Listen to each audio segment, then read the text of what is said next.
2026 football বিশ্বকাপকে সামনে রেখে আন্তর্জাতিক ফুটবল অ্যাসোসিয়েশন বোর্ড আইএফএবি এবং ফিফা সময় অপচয় রোধ ও খেলার গতি বাড়াতে 4টি বড় নিয়ম পরিবর্তন করার অনুমোদন দিয়েছে। গোলরক্ষক গোল কিক নেওয়ার সময় সর্বোচ্চ 8 সেকেন্ড বল ধরে রাখতে পারবেন। এই নির্ধারিত সময়ের মধ্যে বল রিলিজ না করলে শাস্তিস্বরূপ প্রতিপক্ষ দল কর্নার কিক করার সুযোগ পাবে। নিয়মটি প্রয়োগে রেফারি চাইলে 5 সেকেন্ডের একটি ভিজুয়াল কাউন্টডাউন শুরু করতে পারবেন। ম্যাচ চলাকালীন থ্রোইন করার জন্য সর্বোচ্চ 5 সেকেন্ড সময় পাওয়া যাবে।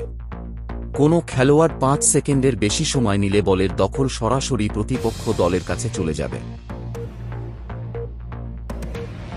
মাঠ থেকে তুলে নেওয়া খেলোয়াড়কে রেফারি সিগন্যাল দেওয়ার পর 10 সেকেন্ডের মধ্যে মাঠ ছাড়তে হবে। 10 সেকেন্ডের মধ্যে মাঠ ছাড়তে ব্যর্থ হলে বদলি খেলোয়াড়টি পরবর্তী খেলা না থামা পর্যন্ত মাঠে প্রবেশ করতে পারবেন না।